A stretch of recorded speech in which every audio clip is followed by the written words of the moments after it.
Assalamu alaikum wa rahmatullahi ta'ala wa barakatuh. Jama'a barkamu da sake kasancewa da ku a cikin wannan tasha mai albarka ta Aminu Tech.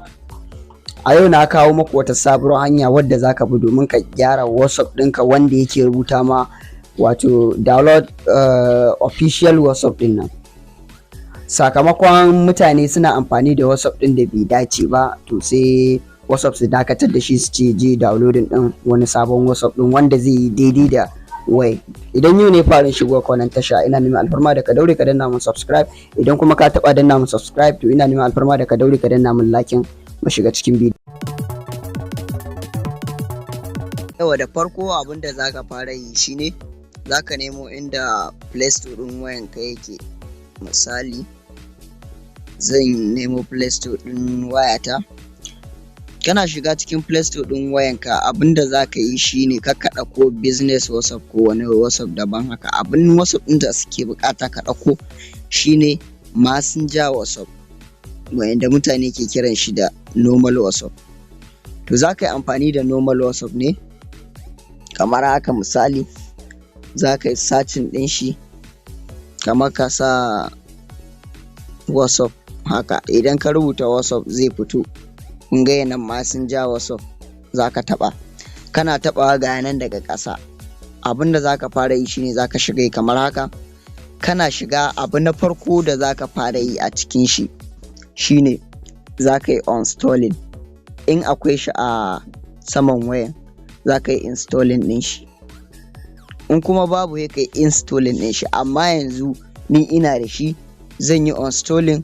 Bayan na yi uninstalling sai in zo daga nan gefen hannun dama in yi installing. Kana yin installing zai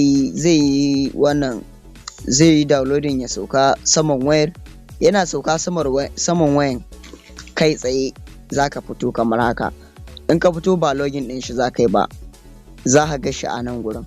Kana ganin shi a nan gurin zaka danne haka, sai ka taba inda aka rubuta app info din nan. Kana taba app info zai kawo ma guri kamar haka kenan. Idan ya kawo ma guri kamar haka, ga wani guri da aka rubuta post of din nan, shi zaka taba. Idan ka taba shi kai okay, sai ka dawo daga nan sai ka shiga inda aka rubuta storage. Kana shiga inda aka rubuta storage, ga wani guri da aka rubuta clear storage. Yana rubuto ma ga wani guri da aka rubuta okay nan ka taba. Kana tabawa zaka fito. Kana fitowa sai ka taba inda aka rubuta permission. To ana buƙatar wa'annan abubuwan gaba ɗayan su ka ba su permission ne. Zaka ba su permission. Nan ne zaka shiga na farko haka kai allow, na biyu allow haka. Wasu kuma permission za ga an rubuta wani dan switch haka, sai ka rinka lallatsa shi. Hanya ta farko ta shiga nan gurin kenan. Wasu kuma wayoyin idan ka danne ba za su baka wannan zaɓukan ba, za ta nuna ma kawai delete na application. Hanya ta biyu kuma za ka shiga ta setting ne. Idan wannan hanyar ba ta ma ba, za ka shiga ta settings sai ka rubuta apps haka. Za ka rubuta haka apps. Suna rubuto ma wannan zaka shiga inda aka rubuta all apps management kenan. Ga inda aka rubuta app list, zaka taba app list sai ka nemo shi ainihin wannan WhatsApp din da ke baka matsala, normal WhatsApp kenan wanda ka dauko. Kana dauko shi kana shiga, kun ga yanan normal WhatsApp shi ake cewa Messenger WhatsApp. Zaka taba, kana taba kun ga sai ya kawo ka wannan hanyar da na bi dazu. To sai ka yi amfani da ita, sai ka je kai permission din, ka zo kai storage ga post of din. Idan ka gama sai ka fito. Kana fitowa sai ka je kai login. Kana yin login insha Allah WhatsApp ɗinka zai dawo.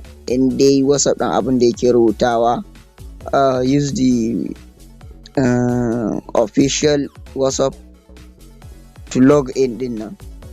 To da ka yi wannan insha Allah zai bude. Saboda sakamakon mutane suna dan yin laifuka ne a cikin WhatsApp, ko kuma ka ɗauko WhatsApp ɗin da bai da inganci, ko kuma WhatsApp ya yi expire ba a je an yi sabunta shi ba. To duk zai iya rubuta muku wa'annan abubuwan. Idan yau ne farin shigo ka ina neman alfarma da ka daure ka danna min subscribe, idan kuma ka taɓa danna min subscribe ina neman alfarma da ka daure ka danna min liking. Ma da bidiyo na gaba.